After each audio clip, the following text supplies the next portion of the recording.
In simplest of the terms, a derivative is anything that derives its value from some other underlying asset. Derivatives এর নিজস্ব কোনো value নেই। Debenture, bond, হ্যাঁ share, এগুলোর কি একটা ভ্যালু ছিল, 100 টাকা লেখা ছিল, কোনোটায় 1 কোটি টাকা লেখা ছিল, ঠিক আছে, তার একটা ফেস ভ্যালু ছিল। কিন্তু ডেরিভেটিভস এর কোনো ভ্যালু নেই, এর ভ্যালুটা অন্য একটা অ্যাসেটের সাপেক্ষে মানে নির্দিষ্ট করা হয়, ঠিক আছে। Value from some other underlying assets, on its own a derivative has no value, ডেরিভেটিভের কোনো ভ্যালু নেই। Now a more technical definition would be, এবার একটা টেকনিক্যাল, আরো মোর টেকনিক্যাল ডেফিনেশন কি হতে পারে ডেরিভেটিভস?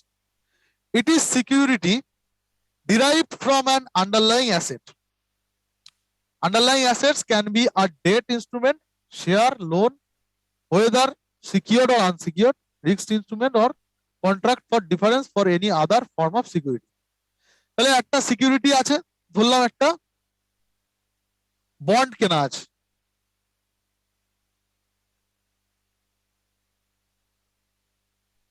সাপোজ একটা বন্ড, এই বন্ডটার দাম হচ্ছে 1 কোটি টাকা, কাগজে লেখা আছে, ঠিক আছে। It is security derived from an underlying asset, underlying অ্যাসেটটা ধরলাম একটা বন্ড, এটা একটা কি বন্ড।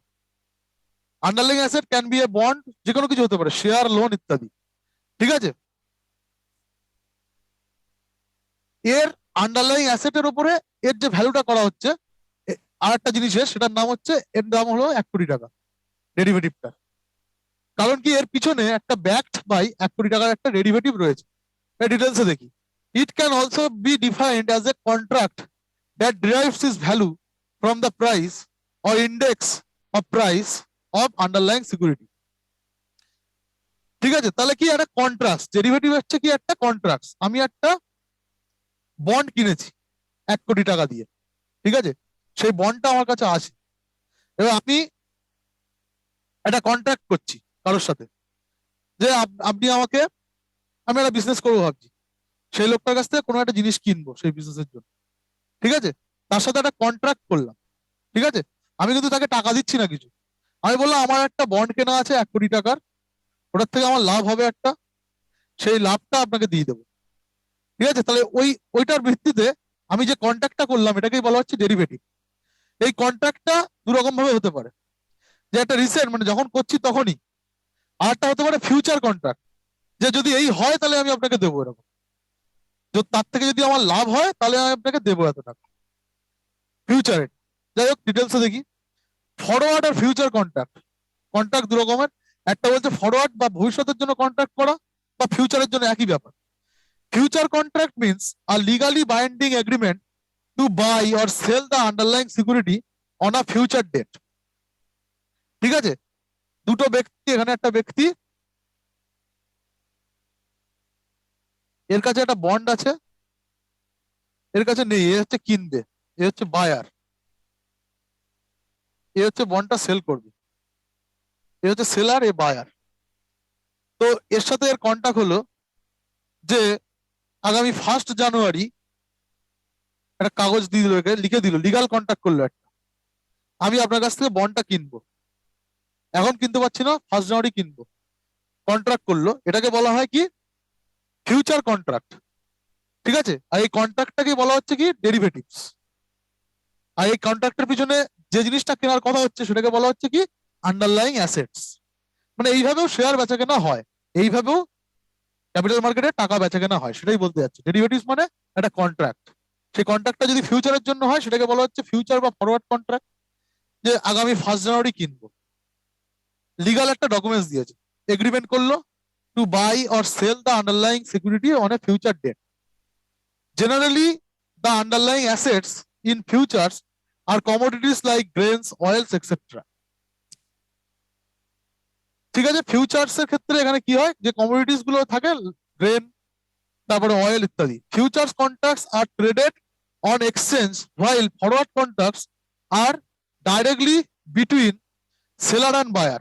তাহলে ফিউচার কন্ট্রাক্টটা স্টক এক্সচেঞ্জে হয়, কেনা বেচা হয়, আর ফরওয়ার্ডটা হচ্ছে ডাইরেক্টলি সেলার আর বায়ারের মধ্যে হয়। Hence forward is also called a over the counter transaction, সেই জন্য ফরওয়ার্ডটাকে বলা হয় ওভার দ্য কাউন্টার ট্রানজাকশন। কারণ কি, এটা কিন্তু এক্সচেঞ্জে মানে স্টক এক্সচেঞ্জে গিয়ে কেনাবেচা করতে হয় না, ডাইরেক্ট কাউন্টারের বাইরে থেকেই হয়। দুজন যারা কেনাবেচা করছে তাদের মধ্যে কন্ট্যাক্টের মাধ্যমে হয়, সেই জন্য ফরওয়ার্ড কন্ট্রাক্টকে বলা হয় over the counter transaction. Future contracts can not be customise as per the needs of the parties involved, while forward can be customise.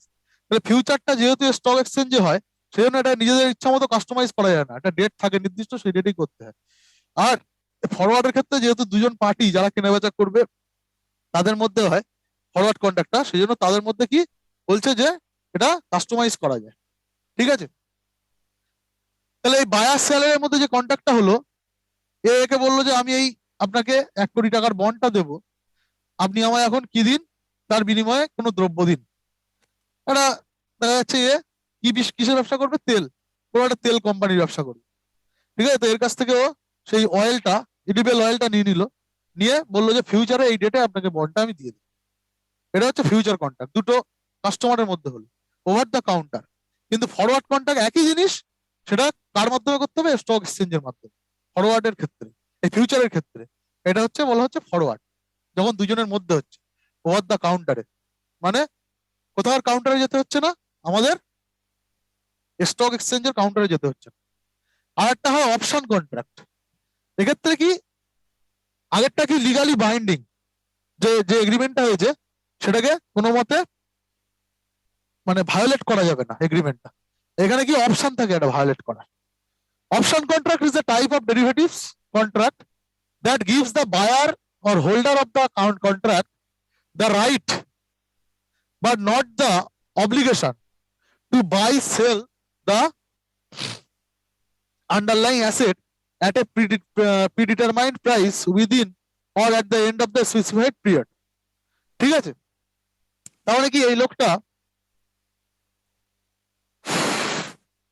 একটা শেয়ার হোল্ড করছে, ঠিক আছে, একটা শেয়ার হোল্ড করছে, সেই শেয়ারটার দাম ধরলাম এখন 1 কোটি টাকা।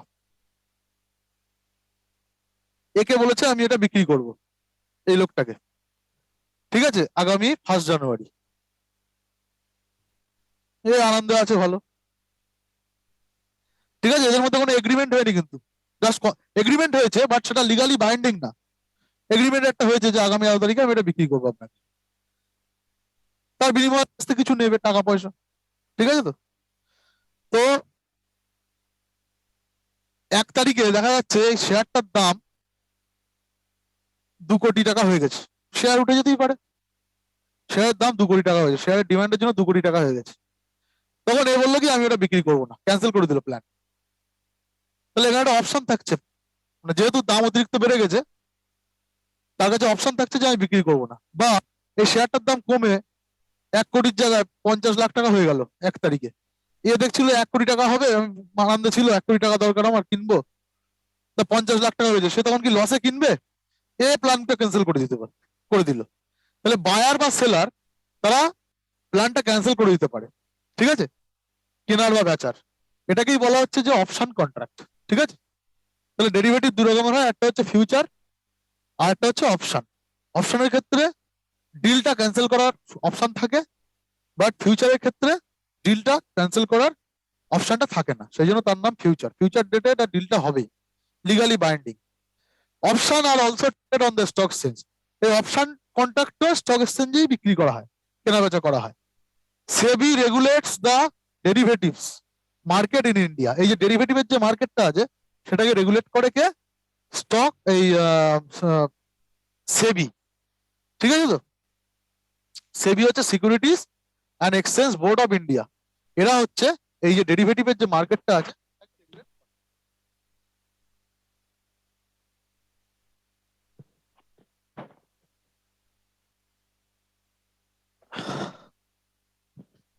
ক্লিয়ার?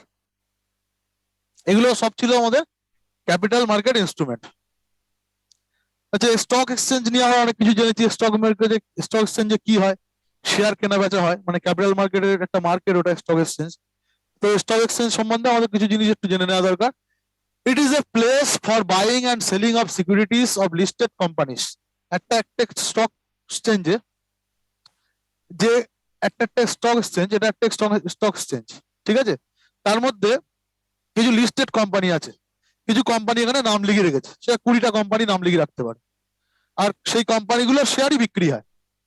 এই স্টক এক্সচেঞ্জের বিল্ডিং এ সেই কোম্পানি, যে কোম্পানিগুলো নাম লেখানো আছে, লিস্ট দেওয়া আছে, তাদের শেয়ারই বিক্রি করা হয়। ঠিক আছে, তাই সেই জন্য বলছে এটা it is a place for buying and selling of securities of listed companies, যে কোম্পানিগুলো স্টক এক্সচেঞ্জে নাম লিখিত আছে তাদের। Exchange can be physical location or an electronic trading platform. এটা সেটা গিয়ে আমরা গিয়ে ওখানে গিয়েও করতে পারি, কিনতে পারি বোম্বেতে গিয়ে স্টক এক্সচেঞ্জে, বা আমরা এখানে বসে ঘরে বসেও অনলাইনে করতে পারি। মেজর এক্সচেঞ্জ ইন ইন্ডিয়া, যে দুটো মেজর আছে ভারতে, সেটা হচ্ছে there are many stock exchanges in India, but we shall only discuss the two most important ones. ভারতে অনেক স্টক এক্সচেঞ্জ কোম্পানি আছে, কিন্তু মেজর দুটো, একটা হচ্ছে বোম্বে স্টক এক্সচেঞ্জ বিএসই, আর একটা হচ্ছে national stock exchange NSE.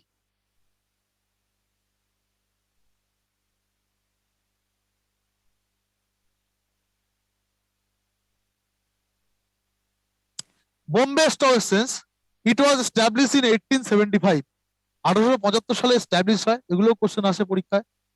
And is the oldest, সবচেয়ে পুরনো, and first stock exchange in Asia, এশিয়ার প্রথম এটা stock exchange. And was formally known as the name the native share and stock brokers association. প্রথমে এর নাম কিন্তু বোম্বে স্টক এক্সচেঞ্জ ছিল না, তার নাম ছিল এইটা, the native share and stock brokers association. এবং যে স্ট্রিটে এটা অবস্থিত সেটাও কোশ্চেনে আসে, যে কোথায় অবস্থিত। বোম্বেতে দালাল স্ট্রিট বলে একটা স্ট্রিট আছে, দালাল স্ট্রিট, সেখানে এটা অবস্থিত। ঠিক আছে, এটাও কোশ্চেনে আসে। এরপরে ন্যাশনাল স্টক এক্সচেঞ্জ। যাই হোক, আর একটা জিনিস এখানে লেখা নেই, এই স্টক এক্সচেঞ্জে 30টা কোম্পানির নাম লিস্টেড আছে, মনে রাখবেন। 30টা কোম্পানির শেয়ার এই স্টক এক্সচেঞ্জ থেকে বিক্রি করা হয়। 30 কোম্পানি, 30টা বোম্বে স্টক এক্সচেঞ্জে। ন্যাশনাল স্টক এক্সচেঞ্জ এটা 1992 সালে গড়ে ওঠে। It was recognised as the stock exchange by SEBI, মানে এটা গভর্নমেন্টের নিজস্ব, সেবি তৈরি করেছিল এপ্রিল 1993 সাল থেকে। And commenced operation in 1994, SEBI এখানে মানে এটা কাজ শুরু করে 1994 সাল থেকে। It was the first exchange in India to provide fully computerise electronic trading. এখানে পুরোপুরি কম্পিউটারাইজ ইলেকট্রনিক ট্রেডিং হয়, যেটা প্রথম হয় ভারতে, ইলেকট্রনিকারি মানে কম্পিউটারাইজড স্টক এক্সচেঞ্জ। আচ্ছা, এখানে 50টা কোম্পানি আছে লিস্টেড, এটা মনে রাখবেন। ঠিক আছে, এনএসসি তে 50টা কোম্পানি আর বিএসসি তে 30টা কোম্পানির শেয়ার বিক্রি করা হয়। এবার এদের যে শেয়ারের সূচক, মানে শেয়ারের টোটাল শেয়ারের দাম বাড়ছে না কমছে, এই সূচক আছে একটা ইন্ডেক্স, তাদের নামটা কি? Performance of the companies listed on a stock exchange is measured via stock market index. তাহলে এখানে 30টা কোম্পানির নাম লিস্টেড আছে। গতকালে 30টা কোম্পানির যে মোট যে টাকার পরিমাণ, ঠিক আছে, তাদের যে 30টা কোম্পানির যে শেয়ার আছে তার দামের পরিমাণ দেখা যাচ্ছে ছিল 30 কোটি টাকা, আজকে সেই দামটা বেড়ে হয়েছে 50 কোটি টাকা। তাহলে কি স্টক এক্সচেঞ্জে তাদের যে মানে যেটা হবে, ইন্ডেক্সটা হবে, ইন্ডেক্সটা বাড়লো না কমলো?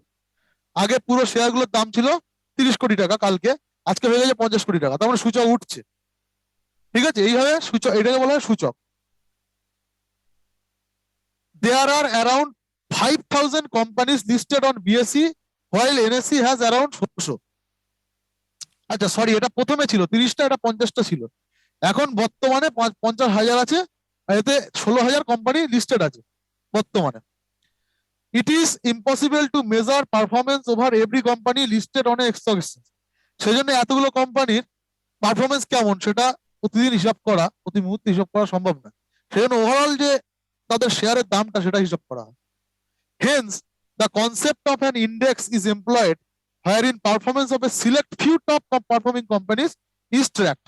এখানে কিছু বড় বড় কোম্পানির আপস এন্ড ডাউন চেক করা হয়, ঠিক আছে, করে এই ইন্ডেক্সটা প্রকাশ করা হয়। Index is based on market capitalisation, ওসব জানার কোনো দরকার নেই। মেম ক্যাপ কি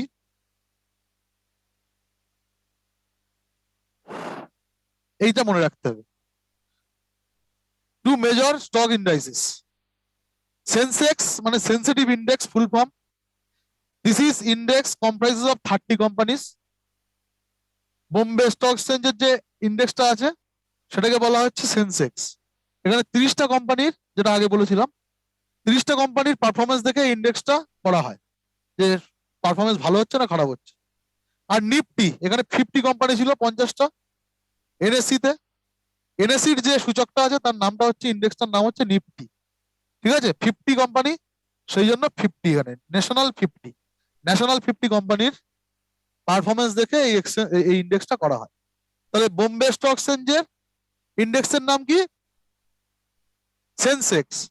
আর ন্যাশনাল স্টক এক্সচেঞ্জের ইন্ডেক্সের নাম কি? নিফটি। ঠিক আছে, এগুলোই কোশ্চেনে আসে। এগুলো করলেই আমাদের মোটামুটি ক্যাপিটাল মার্কেট খুব ভালোভাবে হয়ে গেল। এবার লেটস রিক্যাপ, দেখি কি বুঝলেন আপনারা। The capital market in India is control by, capital মার্কেটকে কে কন্ট্রোল করে? মূলত capital market is control by SEBI. Good. Capital market is control by SEBI. How many companies are included in BSC Sensex? BSC সেন্সেক্সে কটা কোম্পানির পারফরমেন্স মাপা হয়? 25, 30, 50, 111। অপশন বি, হ্যাঁ, গুড, 30টা, 30। তারপরে which among the following is not an objective of, সেবির উদ্দেশ্য নয় কোনটা? Two regulate security market, to protect interest of investors, to promote individual business, to promote the development of the market. কোনটা objective নয়? Option C. হ্যাঁ, বোকা বোকা question, ঠিকই আছে।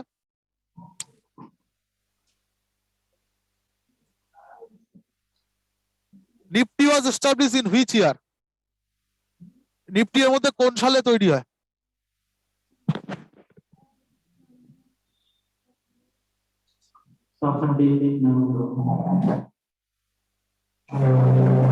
কত হবে? উত্তর কোনটা হবে? 1992-তে। ঠিক আছে, এখানে নেই অপশন, সেই জন্য এটা হবে উত্তর, none of the above. Consider the following statements. আগের দিনের মানি মার্কেটেরও কোশ্চেন আছে এর মধ্যে। Certificate of deposit, commercial paper, bill market are the instrument of money market. Call notice money is money borrowed or lent for a very short period. 3. Treasury bill are short term money market instrument which are issued by RBI on behalf of government of India. এর মধ্যে কোনগুলো বা কোনটা বা কোনগুলো ঠিক? শুধুমাত্র 1 আর 2, শুধুমাত্র 2 আর 3, 1, 2, 3 তিনটেই, আর 1 আর 3 শুধু। Sir probably option A. আর কেউ? মালদা বলছে option A. Option D. Option D. Bombay, Bombay. আর আচ্ছা, এটা হচ্ছে উত্তর হবে দিল্লি, অপশন ডি। না, সরি, এটার উত্তর হবে হচ্ছে C, cat, C for cat. 1, 2, 3 তিনটেই ঠিক। Certificate of deposit, commercial bill, ঠিক আছে, ওই যে বিলের যা যা ছিল এগুলো মানি মার্কেটেই পড়েছিলাম আমরা। কল নোটিশ মানি শর্ট টার্মের জন্যই, কল মানি হচ্ছে 1 দিন আর নোটিশ হচ্ছে 1 থেকে 14 দিন, মনে নেই? বড়টার length for a very short period of time. ঠিক আছে। 3 নম্বর বলছে ট্রেজারি বিল হচ্ছে short term money market instrument, এটাও money market instrument treasury bill, যেটা হচ্ছে আরবিআই গভর্নমেন্টের হয়ে ইস্যু করে, মানে গভর্নমেন্ট অফ ইন্ডিয়া এটা বলে আরবিআই কে বিক্রি করতে, আরবিআই সেগুলো অন্যদের কাছে বিক্রি করে, সেটাই বলছে on behalf of government RBI বিক্রি করে। তিনটেই ঠিক। ঠিক আছে। Which of the following is are a component of organised Indian money market? এর মধ্যে মানি মার্কেটের কম্পোনেন্ট কোনগুলো? Commercial paper, mutual fund, treasury bill, cash management bill. 1, 2, 3, 2, 3, 4, 1, 3, 4, all of the above.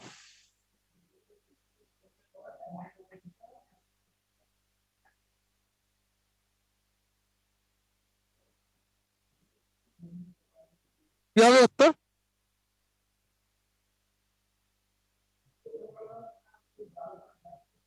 সবগুলো, অল অফ দ্য অ্যাবাভ, সবগুলোই। ঠিক আছে,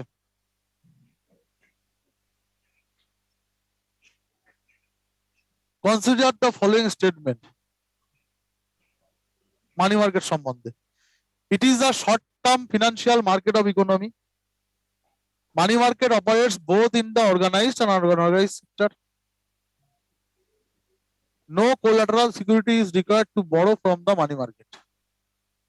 No collateral security is required to borrow from the money market.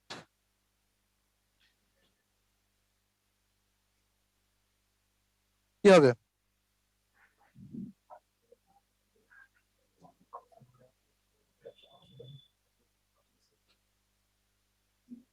কি হবে?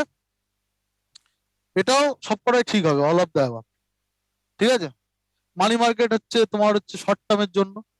মানি মার্কেটে বলছে দুটোই হতে পারে, অর্গানাইজড এবং unorganised.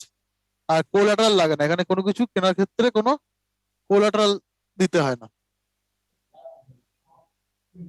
Which of the following committee underlined the need of an organized money market for the first time in country? কোন committee বলেছিল যে আমাদের দেশে একটা অর্গানাইজড মানি মার্কেট দরকার? এটা তো পারবেন না, এটা এটা খুব ভালো কোশ্চেন। এটা হচ্ছে চক্রবর্তী কমিটি। জাস্ট ঠিক আছে, এটার উত্তর হবে চক্র, এটা মনে রাখতে হবে। হ্যাঁ, চক্রবর্তী কমিটি প্রথম বলে যে ভারতে একটা অর্গানাইজড মানি মার্কেট দরকার, এই committee.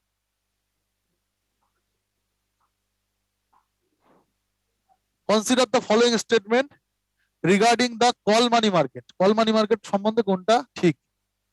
This is basically an interbank money market where funds are borrowed and lent for 1 day. Collateral security is required to borrow from this market. এর মধ্যে কোনটা ঠিক?